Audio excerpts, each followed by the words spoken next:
بسم الله الرحمن الرحیم. با عرض سلام و خسته نباشید. امیدوارم که حال دلتون عالی باشه و تا به این لحظه اوقات خوشی رو سپری کرده باشید.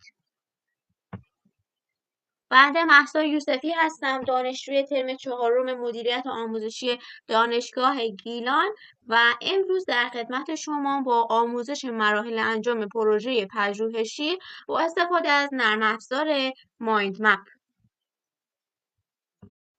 خب همینطور که مشاهده می‌فرمایید ما اول اومدیم چیکار کردیم؟ وارد برنامه شدیم. وارد برنامه مایندمپ که میشیم میایم چیکار میکنیم؟ اینجا از این قسمت یه دونه رو به دلخواه سلیقه خودمون انتخابش میکنیم. مثلا من این انتخاب میکنم و مینویسم که مراحل انجام طرح یا پروژه پژوهشی دیگه.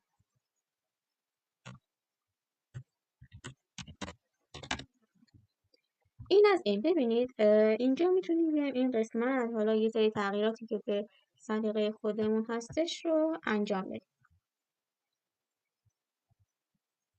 و رنگ قلمش هم تغییر میدیم که واضح‌تر به نظر برسه.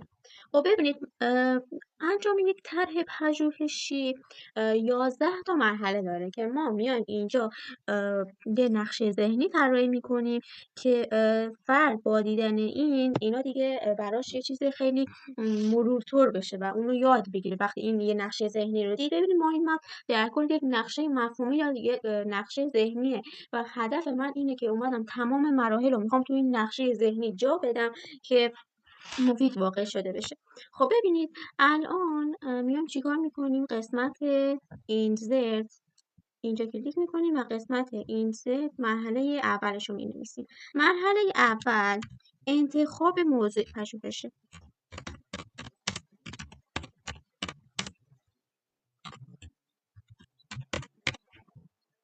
این از مرحله اول. مرحله دوم چیه؟ تدوین اهداف پژوهش.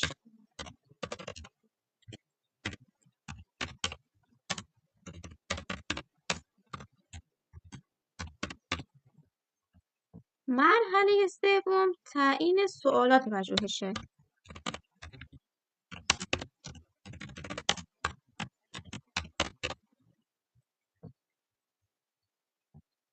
مرحله چهارم مرور ادبیات.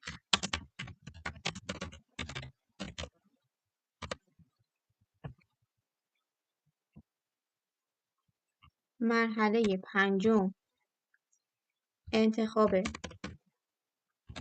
روش پژوهش.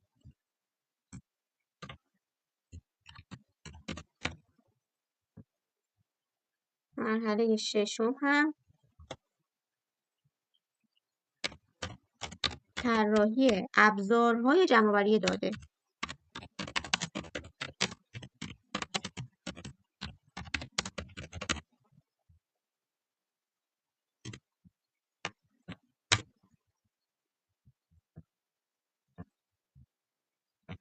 مرحله هفتم تعیین جامعه آماری. یعنی چی؟ یعنی ما میگم در صورتی از پژوهش‌های کمی استفاده کردیم باید اون پژوهشگر جامعه آماری و نمونه آماری خودش رو تعیین کنه. پس مرحله هفتم ما میشه تعیین جامعه آماری.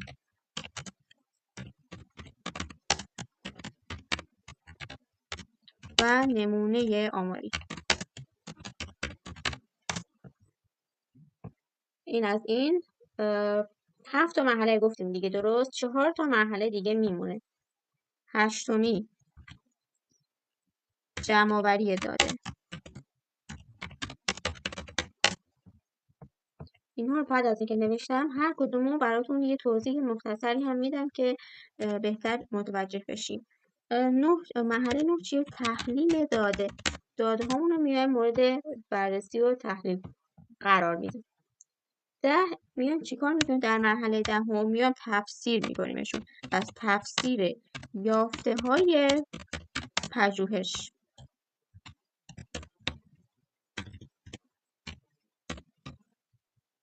و اما مرحله آخر نگارش گزارش پژوهش.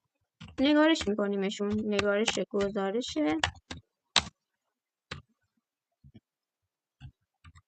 پژوهش. خب این از این. همینطور که می‌بینید این یک نقشه ذهنی از مراحل انجام یک طرح پژوهشی. خب ما اینجا تو انتخاب خب میخوایم توضیحشون بدیم. ببینید اول ما موضوع انتخاب کنیم بر پژوهشمون.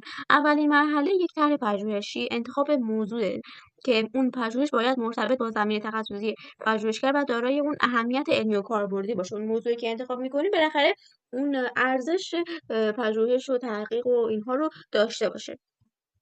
مورد بعدی یعنی مرحله بعدی تدوین اهداف پژوهشمون. بیاین اهداف خودمون از این پژوهش مشخص کنیم. میخوایم به چی برسیم؟ در مرحله سوم تعیین سوالات پژوهشگر هستش که پژوهش. خب ببینید در تدوین اهداف پژوهش میان بعد از اینکه موضوع رو انتخاب کردیم باید اهداف رو مشخص میکنیم. سوم هم که تعیین سوالات پژوهشه که الان اینجا اومده که من دوباره اضافه میکنم.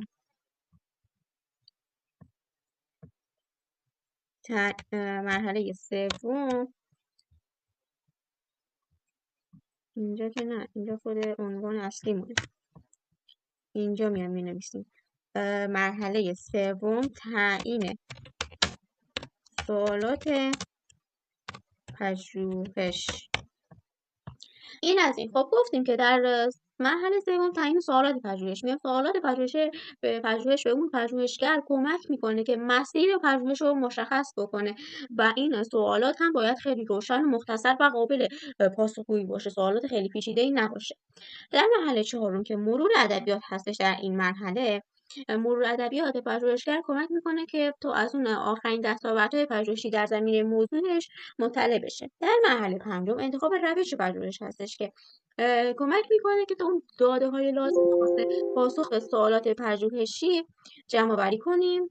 مرحله ششم که طراحی ابزارهای جمع‌آوری داده هست، میام چیکار میکنیم؟ وقتی که اگه اومدیم از روش‌های کمی استفاده کردیم باید اون ابزارهای جمع‌آوری داده مثلا پرسشنامه اون آزمونامون رو طراحی کنیم و در مرحله هفتم جامعه آماریمون رو تعیین میکنیم. مثلا جامعه آماریمون هر چیزی هست و میایم مشخص میکنیم. مثلا اگه بچهای دانشگاه گیلان یا هر چیز دیگه هست میایم اونها رو تعیین میکنیم.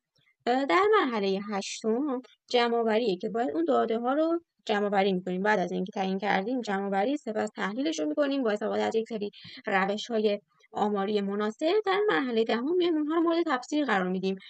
باید با توجه اون ادبیات و نظریه‌های موجود تفسیر بشه.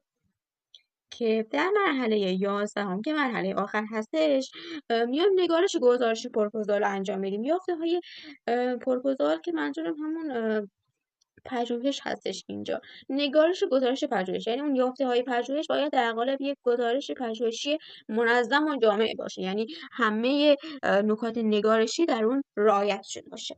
خب بعد از اتمام کارمون یعنی اینجا مراحل انجام طرح پژوهشی رو من اومدم براتون در قالب یک مایند مپ یا نقشه مفهومی یا نقشه ذهنی طراحیش کردم که هر کسی حالا یک مثالی میزنه، حالا پژوهشش یا اون پروژه از هر چیز دیگه هست میاد مراحلش رو مینویسه و برای خودش یه سری نکاتی رو مطرح میکنه و اونها رو در پروژهش به کار میبره. برای اینکه اینو بیایم سیوش کنیم میایم اینجا تبدیل به PDF میکنیم و سیو میشه.